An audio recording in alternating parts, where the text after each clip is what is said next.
పల్నాడు జిల్లా సత్తెనపల్లి మండలం దూలిపాళ్లలో దారుణం చోటు చేసుకుంది. ఓ ఇంట్లోకి ప్రవేశించిన దుండగులు తల్లి కొడుకులపై హత్యాయత్నం చేశారు. ఈ ఘటనలో కొడుకు సాంబశివరావు చనిపోగా తల్లి కృష్ణకుమారి పరిస్థితి విషమంగా ఉంది.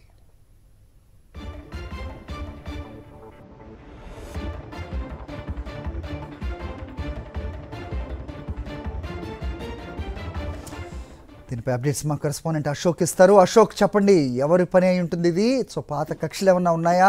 ఎవరి మీద అనుమానాలు వ్యక్తం చేస్తున్నారా? తల్లి కొడుకు కాకుండా కుటుంబంలో సభ్యులు ఏమన్నా చెప్తున్నారా? ఏంటి మీ దగ్గర ఇన్పుట్స్?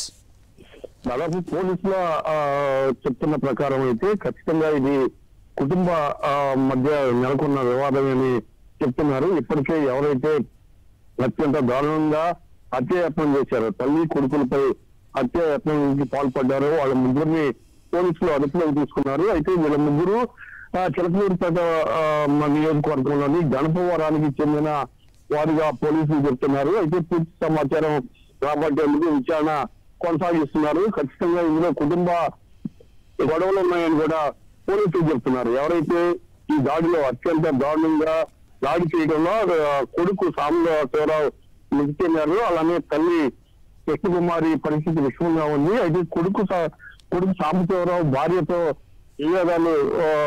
విభేదాలు ఉన్నాయి. ఈ నేపథ్యంలోనే బావమర్దితో పాటు మరికొంతమంది ఈ దారుణానికి పాల్పడి ఉండాలని స్థానికులు చెప్తున్నారు. దాంతో పాటుగా పోలీసులు కూడా అదే కోణంలో అనుమానిస్తున్నారు. అయితే ఇప్పటికే ఈ దాడికి పాల్పడిన ముగ్గురిని పోలీసులు అదుపులో తీసుకుని విచారిస్తున్నారు. ఖచ్చితంగా వీళ్ళంతా గణపవరానికి చెందిన వ్యక్తులుగా కూడా పోలీసులు చెప్తున్నారు. ప్రాథమికంగా అయితే ఖచ్చితంగా ఇది కుటుంబ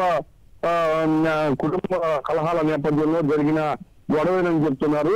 అయితే ఈ అత్యంత దారుణంగా మధ్యాహ్నం పూట పచ్చ పగలు అత్యంత దారుణంగా ఇంట్లోకి వచ్చి అత్యంత దుర్మార్గంగా నరికేసిన పరిస్థితి. దీంతో ఒక్కసారిగా దూడిపల్ల ఉనికి పడింది. అక్కడికక్కడే సాంబశివరావు మృతి చెందారు. తల్లి పరిస్థితి విషమంగా ఉంది. హరి. ఓకే అశోక్.